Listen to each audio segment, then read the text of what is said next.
10 ವರ್ಷ 15 ವರ್ಷ ಆಯ್ತು ನಾನು ಬಿಜೆಪಿ ಬಂದು ಅಂತ ಹೇಳಿದೆ. ರಾಜ್ಯಾಧ್ಯಕ್ಷರು ಮೊನ್ನೆ ಯಾವುದೋ ಒಂದು ಇಂಟರ್ವ್ಯೂನಲ್ಲಿ ಹೇಳಿದ್ರು, ಸೊರಬದಲ್ಲಿ 10 ವರ್ಷದಿಂದನೂ ಇದೇ ಪರಿಸ್ಥಿತಿ ಇದೆ ಅಂತ ಹೇಳಿದ್ರು. 10 ವರ್ಷದಿಂದ ಪರಿಸ್ಥಿತಿ ಇಟ್ಟವ್ರು ಯಾರು ಅಂತ ಹೇಳಿಲ್ವೇ? ಯಾಕಂದ್ರೆ 10 ವರ್ಷದಿಂದ ನಾನು ಇದ್ದೀನಿ ಅಂತ ಹೇಳಿದ್ರು. 10 ವರ್ಷದಿಂದನೂ ಸೊರಬದಲ್ಲಿ ಇದೇ ಪರಿಸ್ಥಿತಿ ಅಂತ ಹೇಳಿದ್ರು. ಯಾರು? ರಾಜ್ಯಾಧ್ಯಕ್ಷರು, ಇವಾಗಿರೋರು, ಬಿಜೆಪಿಯ ರಾಜ್ಯಾಧ್ಯಕ್ಷರು ಮಾಡಿದ್ಯಾರು.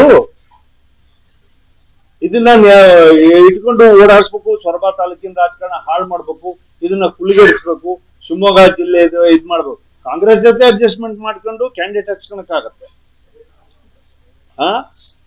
ಇಲ್ಲಿ ಸೊರಬ ತಾಲೂಕಿನಲ್ಲಿ ಗುಂಪು ಕಟ್ಟಿಬಿಟ್ಟು ಇದನ್ನ ಹಾಳು ಮಾಡ್ಬೇಕು ಅನ್ನೋ ಯೋಜನೆಗಳನ್ನ ಮಾಡಿದಾಗ ಅದಕ್ಕೆ ಉತ್ತರ ಕೊಡುವಂತ ಕಾಲ ಬರ್ತದೆ. ಬಂದಾಗ ಅವೆಲ್ಲವೂ ಕೂಡ ಸರಿ ಮಾಡ್ಕೊಂಡು ಹೋಗ್ಬೇಕು. ಬಿಜೆಪಿಯ ರಾಜ್ಯಾಧ್ಯಕ್ಷ ನನಗೆ ಏನ್ ಸಾಂಕೇತಿಕವಾಗಿ ಅಲ್ಲೆಲ್ಲ ಜನ ದುಡ್ಡು ತಗೊಂಡ್ಬಿಟ್ಟು ಹೋಗ್ಬಿಟ್ಟಾರೆ, ಇವಾಗ ಏನಿಲ್ಲ ಅಂತ ಹೇಳಿ ಇವ್ರು ಹೇಳ್ತಾರೆ. ಇವ್ರಿಬ್ರದ್ದು ಅಡ್ಜಸ್ಟ್ಮೆಂಟ್ ರಾಜಕಾರಣ. ಡಮ್ಮಿ ಕ್ಯಾಂಡಿಡೇಟ್ ನ ಹಾಕ್ಸ್ಕೊಂತಾರೆ. ಶಿಕಾರಿಪುರದ ಡಮ್ಮಿ ಕ್ಯಾಂಡಿಡೇಟ್, ಅದಕ್ಕೆ ಶಿವಕುಮಾರ್ ಹೇಳಿದ್ರು ಏನ್ ಮಾಡಿ ಇದು ನನ್ನ ಭಿಕ್ಷೆಯಿಂದ ಇವ್ರು ಗೆದ್ದಿದ್ದಾರೆ ಅಂತ ಹೇಳಿ. ಇವರು ಕಾಂಗ್ರೆಸ್ ನಲ್ಲಿ ಮಾತಾಡ್ಬಿಟ್ಟು ನಮ್ ತಂಗಿನ ಹಾಕೊಂಡು ಅದೊಂದು dummy candidate. So MP election ಗೆಲ್ಲೋದಕ್ಕೆ ಏನೇನು ಈ ತರದ ಯೋಜನೆಗಳು ಇಟ್ಕೊಂಡು ಪಕ್ಷ ಸಂಘಟನೆ ಮಾಡೋದಕ್ಕೆ ಸಾಧ್ಯ ಆಗೋದಿಲ್ಲ. ಪ್ರಾಮಾಣಿಕವಾಗಿರ್ತಕ್ಕಂಥವ್ರನ್ನ ನೀವು ಕರ್ಕೊಂಬರ್ಬೇಕು. ಪ್ರಾಮಾಣಿಕವಾಗಿರ್ತಕ್ಕಂಥವ್ರನ್ನ ಯತ್ನಗಳನ್ನ ತಗೊಂಡೋಗಿ ಸಸ್ಪೆಂಡ್ ಮಾಡ್ತಾರೆ. ಅವ್ರು ಬಂದ್ಬಿಟ್ಟು ನಾನು ಅದೇ ಸಿಂಬಲ್ ಗೆದ್ದಿದ್ದು, ಹಂಗಾಗಿ ಅಲ್ಲಿ ನಾವು ವೋಟ್ ಹಾಕ್ತೀನಿ ಅಂತ ಅವ್ರು ವೋಟ್ ಹಾಕ್ತಾರೆ. ಚರಂತಿ ಮಠದ್ದು ಎಲೆಕ್ಷನ್ ನಡಿಬೇಕಾದ್ರೆ ಬಿಜೆಪಿ ಪಕ್ಷದ ವೇದಿಕೆ ಮೇಲೆ ಅವ್ರನ್ನ ಕೂಡ್ಸ್ಕೊಂಡ್ಬಿಟ್ಟು ಭಾಷಣ ಓಡಿಸ್ತಾರೆ. ಇದು ಯಾವುದು ನೀತಿ ಅಂತಾನೆ ಅರ್ಥ ಆಗೋದಿಲ್ಲ. ಇದು ರಾಜಕೀಯ. ಕಾಂಗ್ರೆಸ್ ಪೂರ್ಣವಾಗಿ ಹೋಗ್ತಾ ಇರ್ತಕ್ಕಂಥ ಸಂದರ್ಭದಲ್ಲಿ ಯಾರು ರಾಜಕೀಯವಾಗಿ ಯಾವುದೇ ಒಬ್ಬ ರಾಜಕೀಯ ವ್ಯಕ್ತಿ ಒಂದ್ ಸ್ವಲ್ಪ ತಕ್ಕ ಮಟ್ಟಿಗೆ ಅನುಭವ ಇರ್ತಕ್ಕಂಥವ್ರು ತಕ್ಷಣಕ್ಕೆ ಈ ತರದ ಶಿಫ್ಟಿಂಗ್ ಗ್ರಾಮ ಪಂಚಾಯತಿನಲ್ಲಿ ನಾನು ಚಿಹ್ನೆ ಇಲ್ಲ ಅಂತ ಹೇಳ್ಬಿಟ್ಟು ನಾನು ಈ ಪಕ್ಷದವ್ರಿಗೂ ಚೆನ್ನಾಗಿರ್ಬೇಕು, ಆ ಪಕ್ಷದವ್ರಿಗೂ ಚೆನ್ನಾಗಿರ್ಬೇಕು ಅಂತಕ್ಕಂಥ ವಾದವನ್ನು ಇಟ್ಕೊಂಡು ಹೋಗ್ತಕ್ಕಂಥ ಕುಮಾರ್ ನಾನಲ್ಲ. ಯಡಿಯೂರಪ್ಪನವರು ನಾಯಕರೇ, ಜನನಾಯಕರೇ.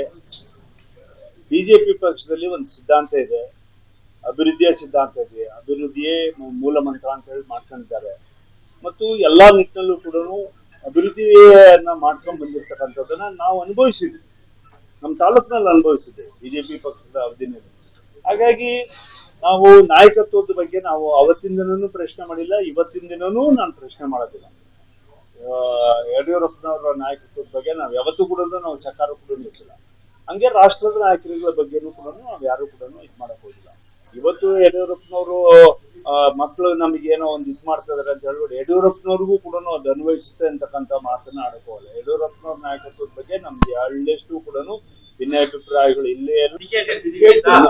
ಟಿಕೆಟ್ ಕೊಡೋದು ನಾವಲ್ಲಿ. How can I decide? ನಾನು ಬಿಜೆಪಿಯ ಕಾರ್ಯಕರ್ತನಾಗೇ ಇರ್ತೀನಿ. ತೀರ್ಮಾನ ಮಾಡ್ತಕ್ಕಂಥದ್ದು ಜಿಲ್ಲೆ, ರಾಜ್ಯ ಮತ್ತು ರಾಷ್ಟ್ರದಲ್ಲೂ ಇರಿದ್ದಾರೆ, ಅವರು ಮಾಡ್ತಾರೆ. ನನಗೆ ಅವಕಾಶ ಕೊಟ್ಟಿದ್ದಾರೆ. ಏನ್ ಅವಕಾಶ ಅಂದ್ರೆ, ನೀವು ಪರ್ಮನೆಂಟ್ ಆಗಿ ಒಬ್ಬ ಅಧ್ಯಕ್ಷರು ಮಾಡೋವರೆಗೂ ನಿಮ್ಮ ಭಾವನೆಗಳನ್ನ ಹೇಳಿ, ಇದು ಆಂತರಿಕವಾಗಿರ್ತಕ್ಕಂಥ ಪ್ರಜಾಪ್ರಭುತ್ವ ಅಂತ ಹೇಳಿದ್ರು. ಅವ್ರಿಗೆ ನಾಳೆ ದಿನನೇ ಬೇಕಾದ್ರೆ ತೆಗೆದು ಹಾಕಿದೀವಿ, ಬೇರೆಯವ್ರು ಮಾಡಿದೀವಿ ಅಂತ ಹೇಳ್ಬಿಟ್ಟು ಆರ್ಡರ್ ಕೊಟ್ರೆ ಯಾರು ಅಧ್ಯಕ್ಷರು ಮಾಡ್ತಾರೋ ಅವ್ರಿಂದ. ಇವತ್ತು ಅವ್ರಿಗೆ ಕೊಟ್ಟಿಲ್ಲ, ನಮ್ಮ ಅಭಿಪ್ರಾಯಗಳನ್ನ ಹೇಳಕ್ಕೆ ನಾವು ಬಿಟ್ಟಿಲ್ಲ.